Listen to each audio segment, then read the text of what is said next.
حضرت عمر رضی اللہ تعالیٰ عنہ روایت کرتے ہیں کہ زید بن سعانہ نامی ایک یہودی تھا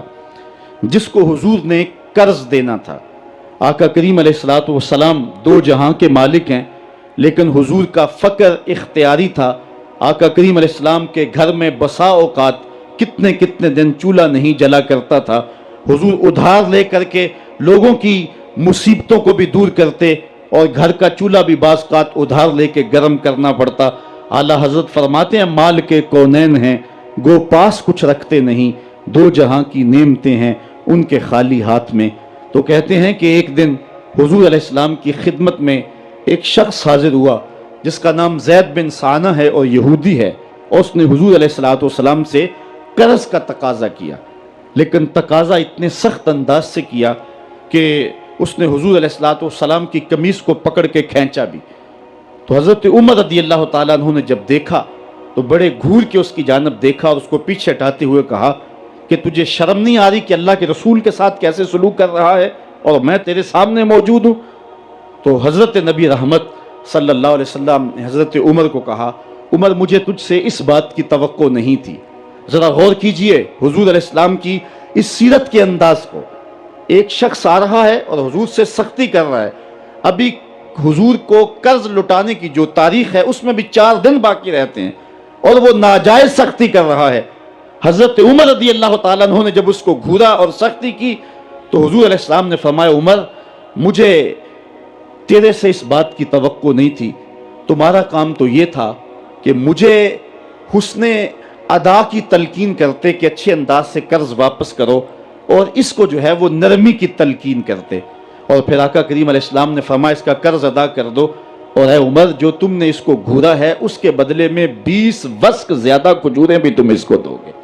تو زید بن سعانہ نے جب حضور علیہ السلام کی اس سیرت اور اس کردار کو دیکھا، اور حضرت عمر رضی اللہ تعالیٰ عنہ 20 وسق اس کو کھجوریں دے رہے تھے، تو اس نے حضرت عمر کو بتایا کہ میں یہودی ہوں اور میں نے تورات کے اندر نبی آخر الزماں کی شان اور عظمتوں کے بیان کو پڑھا ہے، یہ بات ابھی رہ گئی تھی، باقی ساری نشانیاں میں نے حضور میں دیکھ لی تھی، اب یہ نشانی رہ گئی تھی، آج میں نے یہ بھی دیکھ لی، اور پھر وہ حضور کی خدمت میں حاضر ہو کر اسلام کے دائرے میں داخل ہو کر حضور کا عبدی غلام بن۔ حضرت معاذ بن جبل رضی اللہ تعالیٰ عنہ فرماتے ہیں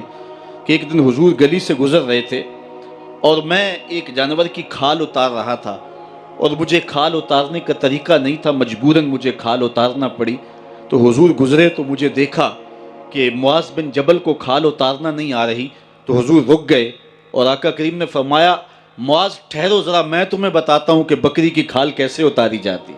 اور آقا کریم آگے بڑھے اور حضور نے خود جو ہے وہ کھال اتاری، اور پھر مجھے فرمایا معاذ ایسے کھال اتارا کرتے ہیں۔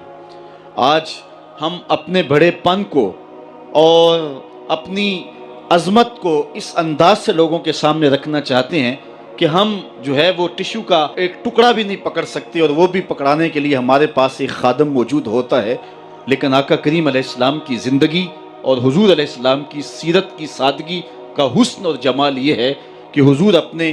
کپڑوں کو خود مرمت کر لیتے ہیں اور اپنے دیگر کام خود کرتے ہیں اور بطیب خاطر کرتے ہیں، اور اس میں کوئی چیز اپنے لیے شرمندگی کی محسوس نہیں کرتے ہیں۔ حضرت حسن رضی اللہ تعالی عنہ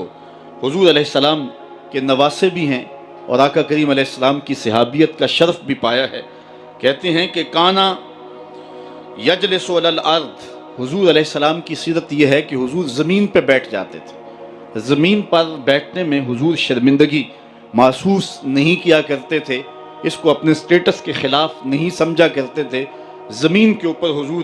بیٹھ جایا کرتے تھے، اور فرماتے ہیں وَيَطْعَمُ، اور زمین کے اوپر بیٹھ کر کے حضور علیہ السلام کھانا تناول فرمایا کرتے تھے۔ حضور کی عادت یہ تھی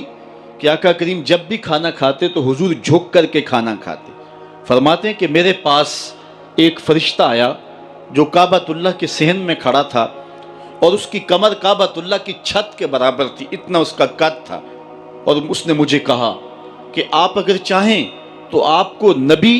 اور بادشاہ بنا دیتے ہیں، اور آپ اگر چاہیں تو آپ کو عبد اور نبی بناتے ہیں۔ تو فرماتے ہیں کہ میں نے جبریل کو دیکھا، اور جبریل مجھے اشارے سے تواضع کا حکم دے رہے ہیں، تو میں نے عرض کی کہ میں نبی اور عبد بننا چاہتا ہوں۔ تو جب یہ بات حضور نے کہی تو فرمایا عائشہ اگر میں نبی اور بادشاہ بنتا تو یہ جتنے بھی پہاڑ ہیں یہ سونا بن کے میرے ساتھ چلتے، لیکن میں نے اس بات کو اختیار نہیں کیا۔ اور اس کے بعد حضور علیہ السلام جب بھی کبھی کھانا کھاتے تو حضور جھک کر کے کھاتے، جس طرح مالک کی دہلیز سے خیرات ملتی ہے اور کوئی خادم اس کو جو ہے وہ شکرانے کے طور پہ جو ہے وہ انتہائی عجز کے ساتھ کھاتا ہے، ساری زندگی حضور نے کھاتے اور پیتے ہوئے تکیہ نہیں لگایا، ہاتھ میں پلیٹ پکڑ کے اکڑ کے یا ٹہل کر کے یا جو ہے وہ بالکل سیدھے ہو کے نہیں، تھوڑا سا جھک کر کے بغیر تکیے کے حضور علیہ السلام کھانا کھانا پسند فرمایا کرتے تھے، اور فرماتے میں اس طرح کھاتا ہوں جس طرح بندے کھاتے ہیں، اور میں اس طرح بیٹھتا ہوں جس طرح اس کے عبد اور اس کے بندے بیٹھتے ہیں۔ یہ حضور علیہ السلام کا طریقہ ہے۔ ایک دن آقا کریم علیہ السلام ایک چٹان کے اوپر بیٹھے تھے اور حضور علیہ السلام قدید کھا رہے تھے۔ یہ خشک گوشت جو کر کے اس کو بعد میں جب پکایا جاتا ہے تو اس کو قدید کہتے ہیں، یا سرید تھی، حضور کھا رہے تھے تو ایک خاتون وہ گزری، اور اس کے بارے میں اہل علم کہتے ہیں کہ وہ بڑی زبان دراز تھی اور وہ مردوں کو بھی ایسی ایسی باتیں کرتی کہ لوگ جو ہے وہ اس کی شر سے بچا کرتے تھے۔ تو اس نے کہا کہ آپ تو ایسے کھا رہے ہیں جس طرح کے عبد کھاتے ہیں۔ تو حضور علیہ السلام نے فرمایا اگر میں عبد نہیں ہوں تو کون عبد ہے؟ فرمایا میں سب سے بڑا عبد ہوں۔ تو جب یہ بات سنی تو اس کے قدم رک گئے اور اس نے حضور علیہ السلام کی خدمت میں عرض کی کہ حضور آپ پھر اکیلے ہی کھا رہے ہیں، مجھے بھی کھلائیں۔ تو حضور نے ایک لقمہ اٹھایا، فرمایا لو تم بھی کھا لو۔ تو اس نے کہا یہ نہیں، بلکہ جو آپ کے منہ میں ہے میں وہ کھانا چاہتی ہوں۔ تو حضور علیہ السلام نے اپنے منہ کا نوالا نکال کر کے اس کے منہ میں ڈال دیا۔ تو کہتے ہیں کہ اس کے بعد کبھی بھی اس کی زبان پر کبھی فحش بات آئی نہیں تھی۔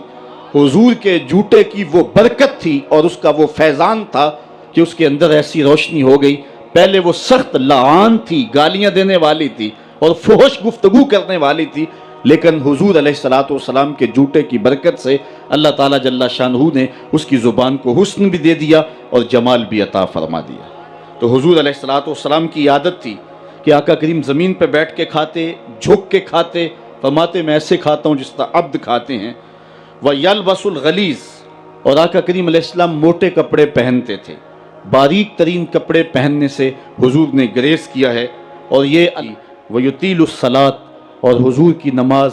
لمبی ہوا کرتی تھی۔ وَيُكَسِّرُ الْخُطْبَةَ، اور خطبہ حضور مختصر فرمایا کرتے تھے۔ وَلَا يَعْنِفُ أَن يَمْشِيَ مَعَ الْأَرْمَلَةِ وَالْمِسْكِينِ فَيَقْضِي لَهُ الْحَاجَةَ، اور حضور علیہ السلام اس بات میں کوئی شرمندگی محسوس نہیں کیا کرتے تھے کسی مسکین، کسی لاچار، کسی بیوہ، کسی یتیم اور کسی مسکین کے ساتھ چلیں اور اس کے کام آئیں اور مصیبت میں اس کا دکھ بانٹ دیں اور اس کی حاجت کو حضور پورا فرما دیں۔ یہ حضور علیہ السلام کی سیرت کے وہ روشن پہلو ہیں کہ آقا کریم علیہ السلام کی سیرت زمانے کے سامنے ایسا نور بانٹتی ہے، ایسے اجالے پھیلاتی ہے۔ ایک شخص نے حضور علیہ السلام سے وعدہ کیا کہ آپ یہاں رکیں اور میں ابھی آتا ہوں، تو آقا کریم علیہ السلام اس کے انتظار میں وہاں رکے۔ 3 دن گزر گئے اور وہ نہ آیا، چونکہ حضور وعدہ کر چکے تھے کہ میں تیرے آنے تک یہاں رہوں گا۔ تیسرے دن اس کو جا کے یاد آیا تو وہ واپس پلٹا، تو آقا کریم نے جواب میں صرف اتنی بات کہی، آپ نے فرمایا یا فتیٰ قد شککت علیہ، اے نوجوان تو نے تو مجھ کو مشقت میں ڈال دیا۔